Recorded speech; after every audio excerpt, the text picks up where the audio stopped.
Senang nggak Bu? Senang. Ketika haji pun harus senang. Harus senang dan bahagia. Tadi sudah disampaikan, Masya Allah, ini pilihan dari sekian pilihan. Pilihan dari sekian pilihan yang menseleksi Allah Subhanahu wa Ta'ala. Kita terpilih menjadi tamu Allah. Malam hari ini kita memulai untuk sama-sama menyiapkan diri untuk berangkat ke tanah suci, insya Allah. Tadi dikasih kabar gembira, visa sudah selesai. Semuanya insya Allah berangkat semuanya, amin. Nah, karena haji itu menyenangkan, tadi ada unsur wisatanya, maka malam ini harus kelihatan senang. Ngantuk Pak Ustaz. Nah, bagaimana supaya ngantuknya hilang? Ganti senang, ayo. Sekarang berdiri semuanya. Berdiri semuanya. Berdiri. Ayo, ngantuknya dihilangkan supaya senang. Karena kita akan menjalankan ibadah suci. Coba bayangkan gambar Ka'bah. Bayangkan kita berada di piringan Ka'bah, kita sedang tawaf, dibayangkan. Baca talbiyah bareng-bareng. Labbaik Allahumma labbaik, labbaik la syarika laka labbaik, innal hamda wan ni'mata laka wal mulk la syarika lak. Labbaik Allahumma labbaik, labbaik la syarika laka labbaik, innal hamda wa ni'mata laka wal mulk la syarika lak. Suaranya dinaikkan dan bayangkan gambar Ka'bah, bayangkan suasana lagi tawaf di Masjidil Haram. Semangat. Labbaik Allahumma labbaik, labbaik la syarika laka labbaik, innal hamda wan ni'mata laka wal mulk la syarika lak. Duduk, sekarang duduk. Cirinya suasana bahagia itu wajahnya ceria, bukan muram. Maka malam ini harus ceria dan penuh senyum. Silakan maskernya dibuka sebentar. Kemudian ini pasang-pasangan masalahnya ya. Dipasang-pasangan, jadi senyumnya jadi susah. Silakan berdampingan kanan kiri saling senyum. Saling senyum. Ayo silakan. Senyum kanan kiri. Ini sama suami istri semua. Satu paket nanti. Biasanya manasik tahun-tahun yang lalu itu kita dari waktu manasik sudah diposisikan sama seperti di apartemen. Yang sekamar berempat sudah dikelompokkan. Ini pasangannya ini sudah dikelompokkan sejak manasik. Sehingga sudah mulai kenal satu kamar, ini pasangannya, ini pasangannya. Dan itu sudah mulai nyaman. Sebab ini karena memang tadi disampaikan 1 bulan menyiapkan berbagai persoalan. Banyak Bapak Ibu, mungkin Bapak Ibu pernah mendengar GSM ketika persiapan indah banget. Ketika di apartemen ada pesantren, di sana 1 minggu kita pesantren. Dulu begitu, sekarang suasana berubah. Kita juga belum tahu di hotel ada musolanya atau tidak. Kalau ada musola juga nanti kemudian banyak sekali jamaah haji yang lain. Kita nanti pola pembinaannya kayak apa kita belum tahu tahun ini. Ini eksperimen banget ini. Pemerintah Saudi berbagai macam kebijakannya baru. Makanya nanti saya dan Ustadz Aun dan juga para manajemen akan terus rapat dan terus mencari solusi-solusi terbaik. Supaya tetap bahwa Bapak Ibu mendapatkan pembinaan bimbingan yang bagus, ibadahnya sempurna, tapi nyaman dan sehat semuanya, amin. Baik Bapak Ibu dan jamaah sekalian, alhamdulillahirabbil alamin, wassalatu wassalamu ala nabiyina Muhammadin wa ala alihi washabihi ajmain, amma ba'd. Indahnya agama Islam itu seluruh ajarannya diperintahkan selalu berjamaah. Coba lihat, cek. Ketika Allah memerintahkan kita sholat disuruh berjamaah, ya kan? Bahkan bagi laki-laki tidak boleh sholat di rumah. Kelihatannya soleh banget, sholatnya ngimami keluarga istrinya melulu di rumah, nggak bener. Laki-laki sholatnya di masjid. Sampai Rasul mengatakan, la sholata li jaril masjid illa fil masjid. Tidak ada sholat bagi tetangga masjid kecuali di dalam masjid. Laki-laki sholatnya sah di dalam masjid, nggak boleh di rumah. Ketika kemudian kita diperintahkan puasa bareng-bareng. As-saumu yauma yasumun. Puasa bareng-bareng. Masya Allah. Yang ini puasa, ini puasa, ini puasa. Sehingga penuh kegembiraan, penuh kenyamanan karena kebersamaan.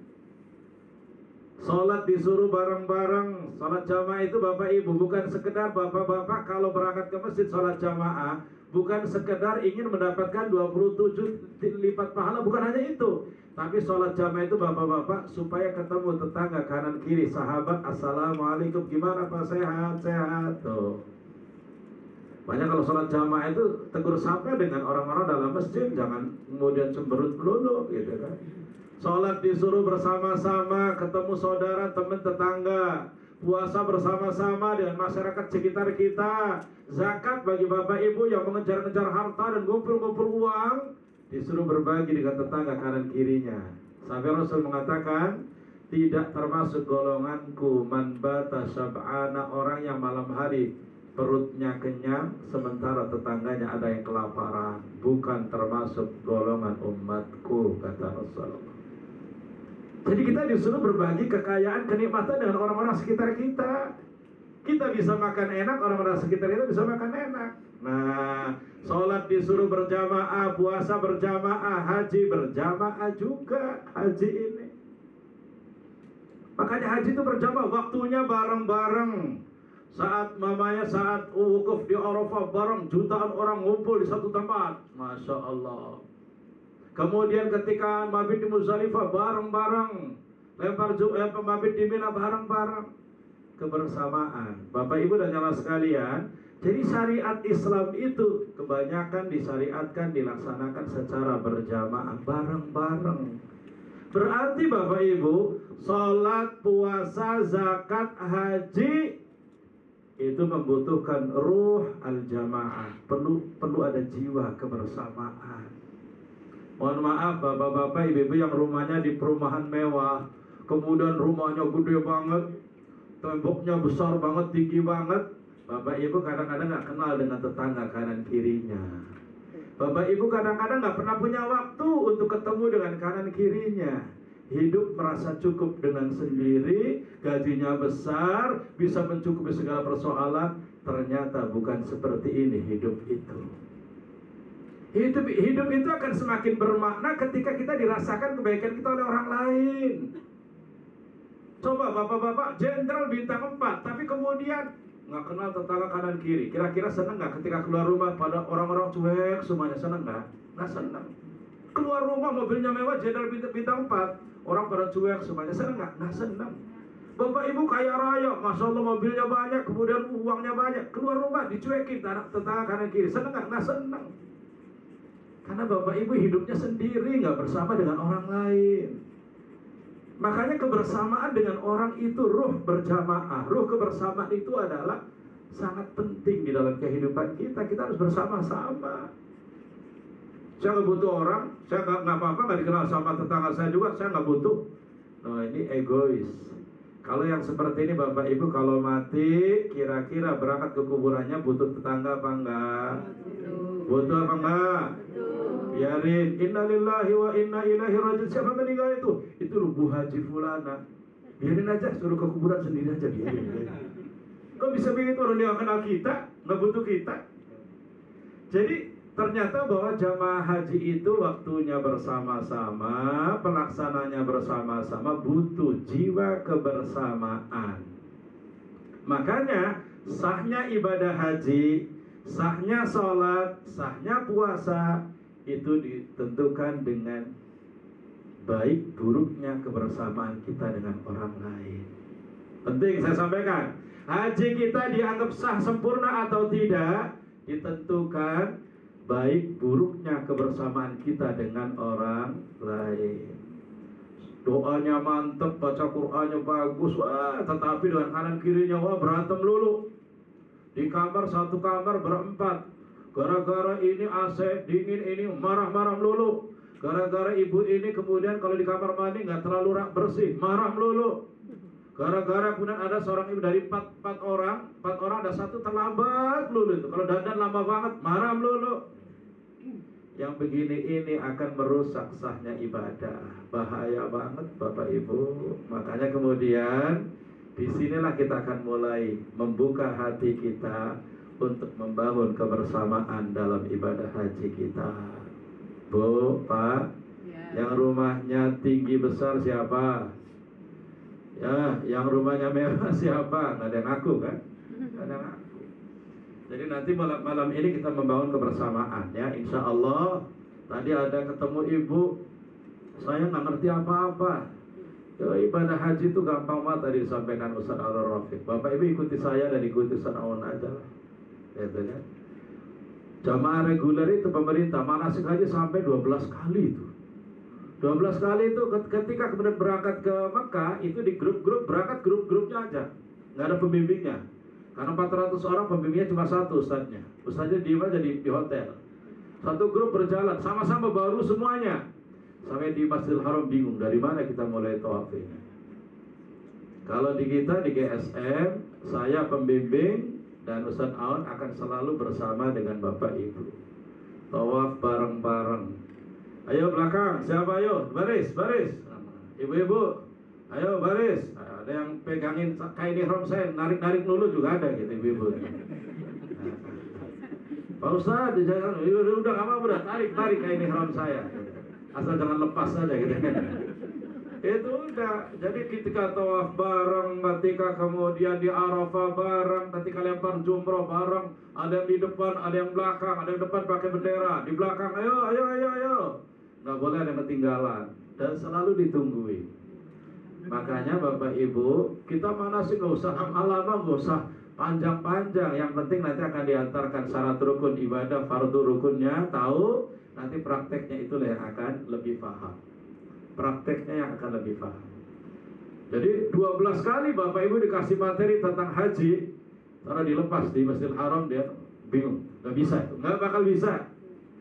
Tapi satu kali manasik langsung berangkat bareng didampingi, dijelaskan, nih begini, ini tawaf, ini begini, langsung bisa. Makanya pentingnya pembimbing. Dan disinilah kemudian Gemah Safa Marwah memprioritaskan adanya pembimbing. Jadi saya sudah bersama GSM dari 2013, 14, 15, 16, 17, 18, 19 bersama GSM. Dan perlu saya sampaikan, Bapak Ibu yang berlatar belakang Ustadz, yang berlatar belakang ilmu agama, tolong ikuti saya dan ikuti kita. Pendapatnya ikuti kita. Karena nggak usah khawatir, nggak usah ragu, kita tidak akan menjerumuskan Bapak Ibu dalam penyesatan, nggak, tanggung jawab di hadapan Allah. Ya Bapak Ibu ya, Bapak Ibu yang pernah haji, pernah umroh dan kelihatan paham, ikuti kita, jangan bisa, ya, kan? Karena kita ingin kebersamaan. Jangan, saya udah tahu Pak Ustaz udah pernah haji tahun sekian, akhirnya misah suami istri. Ikuti kita, nggak boleh bisa-bisa, kan, gitu kan? Jadi perlu saya sampaikan, nanti dibimbing secara totalitas, bukan hanya amalan ibadahnya, tapi amalan sunnahnya juga tentang prakteknya. Saya Bakrun Syafi'i, kelahiran Indramayu, dan tinggal ada 2 tempat di Cilodong Depok, punya pesantren namanya Al-Abror, dan di Indramayu juga Al-Abror, pesantren Sayyid Al-Quran Al-Abror. Dan saya, supaya Bapak Ibu tidak ragu-ragu, saya teringat Gus Baha. Ini ulama muda NU yang lagi tenar. Katanya, kalau dokter masang plang, bilang saya dokter, sombong nggak? Sombong nggak? Memang perlu pasang plang, saya dokter, supaya orang kalau nanya tentang, kalau tanya tentang penyakit, ya ke saya, jangan ke dokter, jangan salah. Nah, kiai dan ustadz juga mestinya juga memproklamirkan diri, saya ustadz, saya kiai, supaya orang kalau tanya jangan salah orang. Berarti kiai juga perlu pasang plang kiai gitu. Itu supaya, dan itu tidak sombong, karena supaya orang kalau nanya ya jelas nanyanya ke siapa. Cuma kadang-kadang nggak pantas ya kiai langsung pasang plang gitu ya. Supaya nanti yang konsultasi datang. Jadi saya S1-nya Libya Jakarta, Fakultas Syariah. Fakultas Syariah Libya Jakarta. S2-nya di Riyadh. Saya 5 tahun di Riyadh, Saudi Arabia. Dan jurusannya juga fikih syariah. Sehingga kalau masalah fikih itu hukum itu dengan dalil-dalilnya sudah mutar-muter lah gitu. Makanya kadang-kadang kalau udah jamaah yang kayak bisa banget gitu, udah kita ajak ngobrol dulu lah gitu. Supaya jangan meragukan kita bahwa kita di dalam GSM ketika membimbing itu sudah berdasarkan kajian. Dan ketika di lapangan kita juga kadang-kadang ijtihad fikihnya berubah. Ijtihad fikih kadang berubah ini, gitu kan? Dan kita selalu beristihad. Dulu pembimbingnya ada 3, kita ngumpul. Gimana ini? Mabit di Muzdalifah hukumnya wajib. Kalau tidak dilakukan itu kemudian sah hajinya, tapi harus menyembelih kambing, berdam. Nah pernah kita itu ke haji GSM, pernah kita berangkat habis maghrib dari Arafah, kemudian masuk ke Muzdalifah. Ternyata sampai di Muzdalifah, bergerak, mau geser, mau berparkir, diusir polisi, jalan lagi, geser, diusir polisi. Karena kita tidak mau parkir mobil jauh dari tempat kita mabit. Akhirnya sampai keluar Muzdalifah lagi. Keluar Muzdalifah nggak dapat tempat. Akhirnya muter balik lagi, kita musyawarah, kita rapat, ada 4 bis waktu itu kita. Biasanya kita berangkat 180 orang GSM tiap tahunnya. Karena ini dapat undiannya dari Kementerian Agama dikit, akhirnya dikit. Nah itu kemudian pas masuk lagi itu sudah macet total, nggak bergerak. Jamaah udah mulai pusing, kemudian pada ngantuk. Kita ustaz-ustaz pada musyawarah sampai. Dah sekarang bangunkan jamaah dan kita ambil pendapatnya madhab yang terendah, madhab fikih yang paling ringan. Sekedar lewat di Muzdalifah di separuh malam sudah cukup untuk mabit. Semuanya niat mabit di dalam bis. Akhirnya kemudian jalan keluar sudah jam 5 sampai Mina. Ini di lapangan kita itu selalu beristihad, selalu fikirnya tetap dikawal gitu. Makanya percaya sama kami, itu insya Allah kami tidak akan teledor dalam masalah bimbingan. S3 saya di pendidikan, ya. Kemudian Ustaz Awan ini juga beliau lulusan Libya Muammar Gaddafi itu. Jadi kita juga sudah biasa di dalam hal-hal seperti ini. Dan pengalaman di dalam membimbing, ya beliau memang menyertai terus saya dari 2013 bersama GSM pembimbing ini. Jadi insya Allah nggak usah ragu, ya Bapak Ibu ya. Bu, Pak, ragu nggak? Bismillah, siap? Siap bersama insya Allah. Baik. Jadi saya nanti akan menyertai, makanya insya Allah saya bilang Bapak Ibu, ada ibu-ibu yang perempuan-perempuan semuanya gitu, 3 orang, udah nggak usah takut lah, sudah bersama. Kalau ibu udah yang satu di belakang saya, satu di belakang Ustaz Aun, gitu. Udah yang penting bareng-barengan, pegang-pegangan gitu kan. Kami tidak akan meninggalkan salah seorang jamaah, satu pun tidak akan kami tinggalkan. Kalau tawaf di baris, ayo, yang lakinya di pinggir, nah perempuannya tengah, ada yang depan ada belakang, udah jalan bareng. Pegang-pegangan dan insya Allah selamat berangkat, selamat sampai pulang. Waktunya keburu malam. Jadi nanti akan banyak penjelasan sambil manasik lanjutan. Kita ingin perkenalan singkat saja. Malam ini paling tidak masing-masing nanti di pertemuan terakhir ada bagi kelompok regu. Dan itu akan maju ke depan masing-masing regu.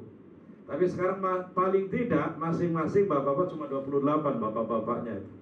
28 mudah-mudahan ngapalin 28 orang gampang banget ya. Sekarang bapak-bapaknya dulu maju ke depan, bapak-bapak. Maju ke depan di sini, bapak-bapak. Bapak-bapaknya dulu. Iya, semuanya. Semuanya, bapak.